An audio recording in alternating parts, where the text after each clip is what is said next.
Welcome to Transcending Workspace. Hi, everybody. Super excited today. We have Alissa Leinonen with us. Alissa, who is honored as a Puget Sound Business Journal 40 Under 40 in 2008, was a Proud Women Business Owner, Millie Cashman Award finalist in 2016.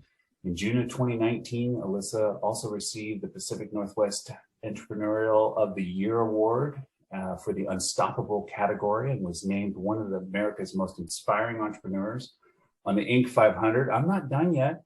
She is also awarded on Enterprising Woman of the Year by Enterprising Woman magazine, and Gormando was recently awarded the COVID-19 Champion Award from the Puget Sound Business Journal for their work providing over 750,000 meals to those in need in our local community. The Puget Sound Business Journal has also recognized Gormando as one of the fastest growing companies in the Pacific Northwest, and that's been for multiple years. Alissa, welcome. Yeah, thank you. Thank you. I'm thrilled to be here. Great to see you, Matt. Thank you for having me to chat. This will be fun. Yes, it will. And just so everybody knows, Alissa and I have known each other for probably close to 20 years. Yes, I know. It's awesome. And we were forum mates in the Seattle EO Forum Network and have been good friends ever since. So we're here to talk to Alissa about her journey a little bit in the past couple of years. And let's start, Alissa, with kind of how you started the business. I mean, it's a really interesting story. Oh, thank you. So I started the business just over 25 years ago. I had kind of started my illustrious food and beverage career at Farrell's when I was 14 as a dishwasher. Love Farrell's. So, oh yeah, it was a good time. Not super fun in the dish pit, but you know what? It's a great experience. So anyway. Oh yeah. But listen, I think everybody needs to take a tour on the dish pit and you talk about learning how to work hard and a humbling job with a lot of hustle. I mean, it's a great foundation for building up a quick work ethic is working a dish pit. So anyway, it was a good start. And I loved the energy around food and the experience. And so I continued to just find little opportunities and jobs as I was going through high school and then into college. I stayed working in the restaurant field. And then when I graduated college, I knew that I wanted to continue in that space, but I was worried about how to kind of build my life when there'd be so many weekends and nights, and I knew I wanted to have kids. And so it's a tough business, and it does take a lot of your nights and weekends. And so I decided, you know, I bet if I just opened my own small business, I might be able to control the schedule a little bit more. And so I decided to open a small cafe and just Monday through Friday, work days, and see if I could, pull something off. And this is before the kids. This is before the kids. So this is your first kid. Yeah. So this was 25 years ago. So I refinanced my car, got $4,000, and a couple of good friends of mine, one that it was a sous chef I'd worked with, another friend that I'd gone to college with, and we started Gourmando. And, we had our first oven was a $200 used range that I had got at Greenwood Appliance Center. Do not recommend residential stoves, ovens, any of that equipment for commercial uses. Yeah, that blew up in about 6 months. And so just kind of small little start, 470 square foot space just on the backside of the Pike Place Market, right next to Madame Lazonga's tattoo parlor. Thank God, because she was our best customer. She was amazing, kept us going in the beginning. Yeah. And so it was definitely a slow start, which was disappointing because in my mind, I thought we were going to have this incredible, big sort of, you open the doors and everybody shows up. Not so much. My mom came, which was great. Yeah. And so, first day sales were $36. 24 of it was my mother, which nice. Doesn't really count. But anyway, So we had a long road ahead of us. And but, I felt like, I don't know how long this is going to last, but if I can just be proud of what we're producing, we'll see where we go. And luckily we were in the market, and that's an incredible community there. I mean, we started working with Le Panier, Frank's Produce, Pure Food Fish, and De Laurentiis, and they were great. Everybody helps each other. They offered little discounts, and we just kind of inched our way forward. So that's how Gormando was born. And so, you know, you started as kind of a cafe, right? And then, so how did you, what, I know you've done exotic, I mean, like top the line catering. I mean, when I first met you, you were flying in like shrimp from Spain and all kinds of crazy caviar from who knows where, you know. We were watching caviar coming out of Russia to see what the pricing was going to look like. Right. Negotiating. So did it just grow out of that? Yeah. Did it just grow out of that? Did people come to the cafe say, hey, can you help me with a party? And you started doing those? Well, it was interesting because we only had 4 tables. I mean, we had 470 square feet. And so it was a tiny little lunch spot. And it became really clear really soon that we were not going to be able to scale or survive with just this little lunch shop. And so it's just pure necessity. I mean, I think that's sort of the foundation of any entrepreneur. It's growth out of necessity and just wanting to, really kind of reinvest in what you're passionate about. And so when we went to Kinko's and we printed out some little menus, I had seen box lunches. I had seen some box lunches that just started 25 years ago. Yep. I think Nordstrom Shoebox was doing it. Yep. I thought, this is like a little lunch gift in a box. I love it. We can do this. And so we started launching these kind of little gourmet box lunches. And then as we started doing that, people were asking about catering. And so we would do a little bit of catering here and there. And before we knew it, that was really where we were seeing all the momentum. I mean, we just couldn't serve enough people in the cafe with 4 tables, but yet we could serve, hundreds of people in box lunches and catering. And so within a couple of years of having the cafe, we knew that, our opportunities were going to be in catering. And because, it's totally self-funded, totally bootstrapped, we didn't have fancy vehicles, fancy equipment. We had to kind of really just be careful about how we grew. And we found a great little space in South Park and kind of a commercial warehouse area, and really put together our first commercial kitchen at that point with some used equipment. And when did you move into that? Focus on that. Yeah, when did you move so let's see. We moved into that. My daughter was born in 99. I started Gormando in 96. And I would say it was about 2001 when we moved into, and it was just 1,200 square feet. And we would just grow it slowly, every few years. So, And as you grew, you kind of took over this building. We'll talk about this. You expanded and just kept crawling and pushing out the walls, basically down that industrial park to the point where, just so all people know, we are a commercial relocation company and a furniture company, and we helped Alissa move from that facility in April of 2020. Unbelievable, worst possible timing. I mean, and here's the craziest part. As you know, I was really careful and very conservative about how I grew. And that's what was great about the little South Park business park that we were in, the Cloverdale Business Park, because I could just bite off 1,200 square feet at a time. So I inched my way up. So I kind of creeped through, and before you knew it, I had like half of, one whole area of the park. We went from 1,200 to 24 to 36 up to over 15,000. And you were great about always helping me, like, Alissa, this is like a mouse maze. I mean, this is crazy. Like, okay, we can figure out putting an office here. We can figure out putting an office here. But at some point, we brought our shoehorn. Yeah, you did. Yeah, you did. And all kinds of lubricant just to get you guys to into the space. We kept redesigning you, and then as you grew, you killed the competition, essentially, the box lunch, as I see it, and you now are the largest box lunch group in Seattle, right? I mean, you guys do those. Combined box lunch catering. One of the things we did is we continued to diversify the business because as we were going to grow, we wanted to make sure that we could diversify. And so we had a catering division, we had a box lunch division. We started opening and launching cafes. That's how we started. So now we've got about a dozen cafes in the Seattle area. And I think, being able to, sort of think outside the box, even though we started in the box with box lunches, was really helpful to us because all those different divisions have a lot of synergies. We have our own in-house bakery that's been a really great asset for us. Right. So that's been helpful. And it was interesting though, because I had finally made the decision, after 23 years to actually invest in a very serious space. We were growing like crazy. We were growing 25% a year over year. And we really needed like a grown-up facility. And Yep. so, you know, I had made the decision in late 2019. It was literally the end of December. Okay, we're going to do it. You know, I'm going to. And it was fast track. I remember you got on. Yeah. Fast track. I called you and like, Matt, you got 3 months. We got to hit it hard. We got to move this place. Yeah, we were working with you in February, starting to plan the space for furniture, and then we were targeting end of March, early April. And this was before anybody knew of this, you know, dreaded COVID that's coming on.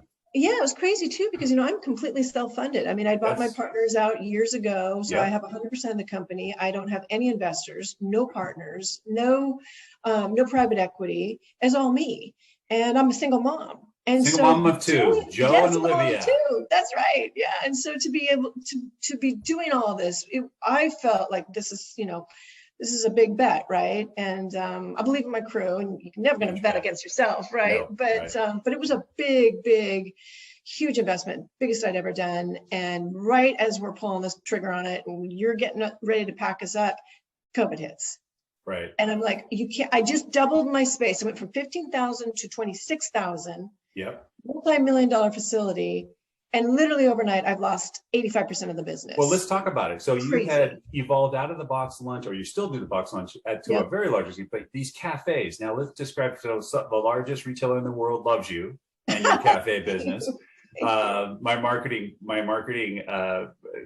genius, we used to work at Amazon. She goes, oh, I know those cafes. They're really, really good. So really you evolved your business and started really expediting growth when you got into the cafes.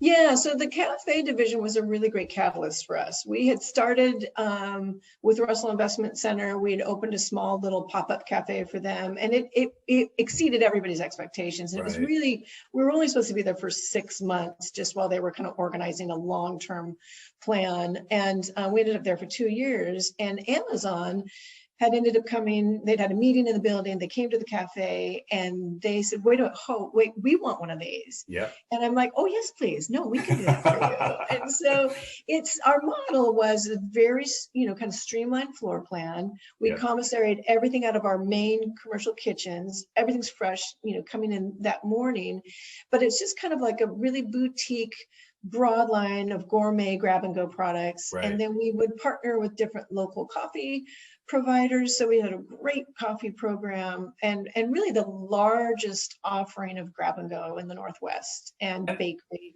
So they did one and they liked it. They're like, okay, let's do 5 more. Yeah.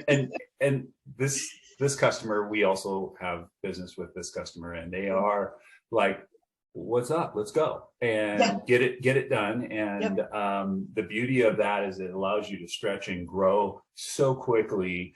And I know that put incredible pressure on your older facility, your when we moved you out of it, and really was the impetus of the move into the new facility.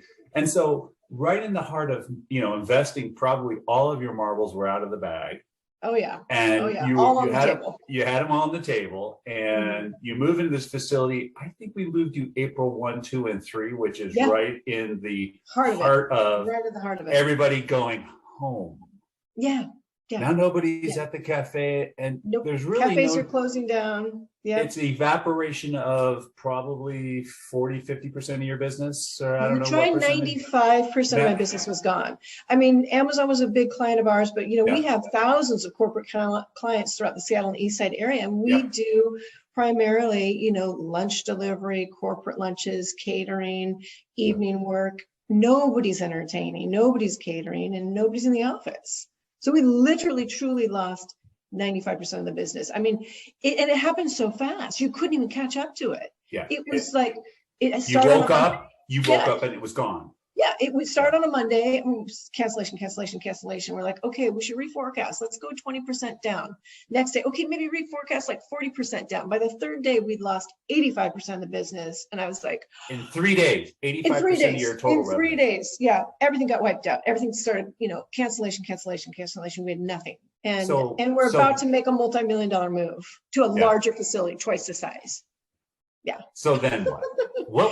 what was it then? What did you do? Because I know you have. You know what I did? I went, I decided to go to the market that night. It was Wednesday night when everything was falling apart. It was March, I think 6th or 7th of 2018. I I checked into a room at the end of the market. It's where I started Gormando. I was like, I got to get away from everything. I just need to sit here. I just need to look out this window, and I gotta wrap my mind around what's going on, because this is, 22 years of my life's work, and it's vanishing. And we're in a pandemic. My biggest priority is, do I keep these doors open? How do I keep these teams safe? I've got to make sure that these teams are safe and protected. And are we going to do this? Well, I'm going to interrupt you really quickly to let people know, Alissa and her people, the people who work for Alissa, are like kids and family. I mean, this is a very close-knit organization. I mean, they all know Joe and Olivia's. They've seen them since they were little kids growing up. They know them by first name. They have 20-year people who have worked there. Yeah. So, I mean, it's not like these people are random employees that come and go. These are very long-term. And so, and I know you have enormous events in the summer and enormous company events in the winter. I mean, there's a gigantic Santa Claus deal where kids actually come to the party, and Alissa is like handing out gifts to all the kids of these people. I mean, it's just the connectivity with your organization is always extraordinary, right? And that culture that you've built. Thank you. I can't even imagine what you were kind of thinking. It was a really intense emotional time. I mean, I wouldn't wish trying to run an essential business on anybody through this. You just can't think your way through it. You have to, at least for me, I just had to kind of lead with my gut, because it's so unprecedented. It's happening so fast. You have to just kind of pull into your intuition and close your eyes, it was intense. And I think for me, I was clear that night that, we had a huge facility. We had an enormous army of talent and dedicated, devoted, incredible teams. And I was like, we can actually make a difference. I mean, we can really pivot this company. We can shift and provide meals for the people that, are sheltering in place, that can't get out, that, those that are really struggling and have been impacted. And so I thought, we're going to take it to the team. And so went in Thursday morning, pulled everybody out into the parking lot. And I said, listen, things are going to get really tough. And this is going to be a tricky business. But let's take a temperature gauge right now, because we got to decide as a team, are we going to do this? Are we going to show up? Are we going to keep these doors open? I promise you, if we do, we're going to do it in the most meaningful way we can. We're going to shift this company. We're going to keep feeding people. We're going to feed those in need, but we're not going to do it unless every one of you can commit to, taking care of yourselves, protecting yourself, protecting each other. I want everybody quarantined outside of this company. We got to do our part if we're going to keep going. And it was a really moving moment, because everybody was like, we're doing it. We're doing it. Awesome. And so we did it. But it was called Gutsy Authentic Leadership. Okay, so you don't give yourself credit. Now let's just stop for a minute. There are NFL coaches getting paid $10 million a year trying to inspire elite athletes to do this on a daily basis. You took 100 something. How many people do you have working for you at the time? Yeah, it was over 100. Yeah, over 100 people. Mm-hmm. And you've inspired them now, which I think is an unbelievable statement to make, because you have an amazing ability to be authentic and real for these people. So yeah, good on. I mean, just rocked on. Thank you. Well, listen, I mean, Gormando, our greatness is this team. I mean, they are they are so exceptional. And I'll tell you something else, I mean, my crew, they're fierce, right? I mean, these are people that have come from every different walk of life, and they got a lot of grit, and it takes a lot to be able to show up every day, and they're passionate. And so when you got a recipe of that kind of a crew, you really are unstoppable. And my priority was keep these teams protected, safe, healthy, let them do their great work. And then the biggest thing I could do is figure out, where can we point and shoot? And Amazon was amazing. Amazon, they closed their campus, but they called us right away. And I just figured, they were, they're the big show, right? Like they'd come back to us when things would start firing back up, but they were great. They called and they said, listen, campus is going to close. It's not forever. We want to kind of, do what we can to help keep you guys intact. Just, your cafe teams, but, do you need anything? Is there anything we can do? And I said, listen, we just want to work. We'll do whatever you want. My drivers will drive for Amazon Prime. We'll prepare food for Amazon Go. We just want to be part of the solution. And, they called back a couple of days later and they're like, hey, there's thousands of seniors in low-income housing that are sheltering in place. You guys think you could, maybe prepare some meals for them? And I'm like, sign us up. We got this 100%. And what was beautiful about that project is it was an opportunity for a lot of the Seattle food community to come together, because I was calling like Mondo's Meats and I was calling, Borachini's. I'm like, hey, what do you got? What do you got that you can get me? We've got thousands of low-income seniors that need, they can't get to the food banks, and we're going to feed them for the next 6 what weeks. was the timeline between? And everybody brought like prime rib. I mean, it was insane. It was great. It was so beautiful. What was that timeline? I mean, you found out on Thursday you're basically evaporated. Revenues are evaporated. We have 100 people in the parking lot. We have the conversation, and then it's the following week when Amazon well, comes it was back? crazy because it happened on Thursday. I transferred all my life savings back into the company, basically to shore up 3 weeks of payroll. That's all I had. You had a 3-week runway. I had 3-week runway because all my money was in the move. Everything had shifted to the move. No, that's not it. I was not expensive now. I was the least expensive part of that move. Not you, the building, the equipment, all that, right? Yeah, you had invested in significant build out. Yeah, that kitchen was amazing. Is amazing, I should say. Right. So I basically, it was insane, right? It was high stakes poker at its finest. Always is, yeah. Yeah, it's crazy. And then they called, I think, within 2 weeks. So I was really running on empty. 1 week runway when they called. Yeah. And you said, bam, we've got it. We've got life support. Boom.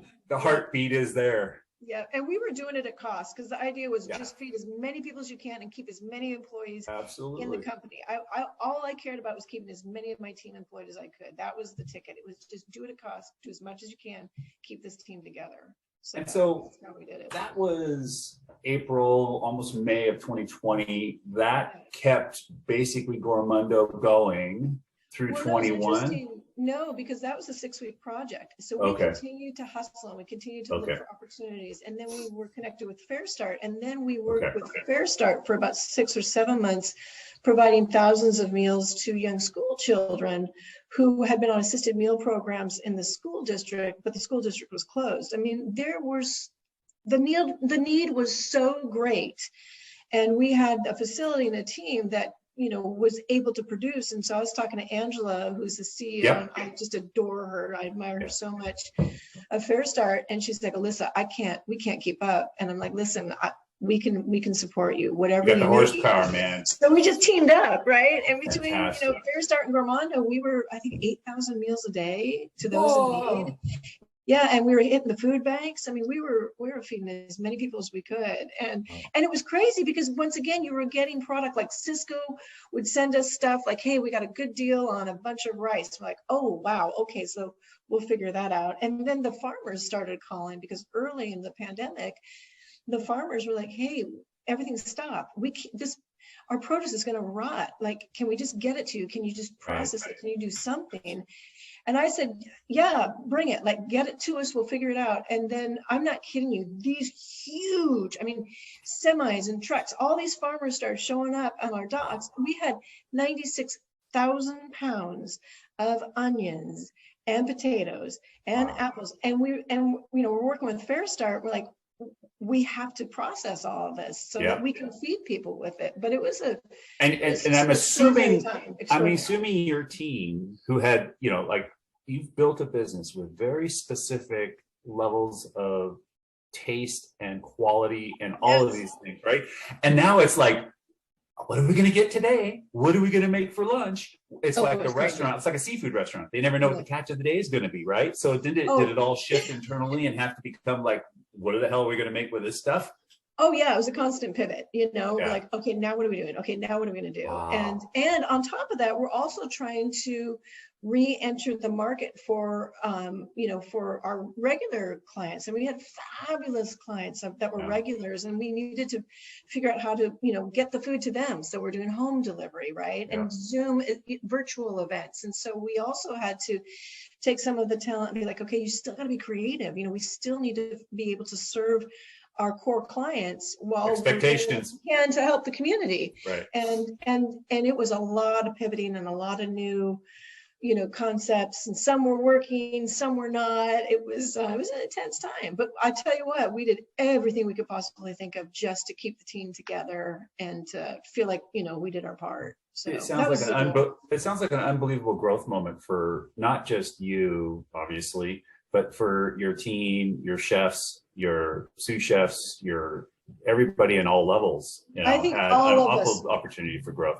I think all of us grew as leaders. And I mean, I can't say enough about the team and the leadership team, my president, my chefs, the controller, the drivers, the managers, customer service crew, event planners. They were all extraordinary. And it's really, so what's it look like today? I mean, we're not out of this nonsense. I know our business is starting to come back. We're seeing Facebook and we're seeing Microsoft starting to come back for us. And Amazon has been very, very strong for us as well. But the mid-market customer, the you and me size businesses, they're still kicking the can. So totally. Yeah. Well, and we have to kind of meet people where they're at, right? Yeah. And so I think that's the other thing that I realized is, we just can't sit and wait. We have to be curious. We have to look around us. We have to really kind of sort of be in touch with what is happening, not where we think it'll go, but what's in the moment. And so one of the things we decided as a team was,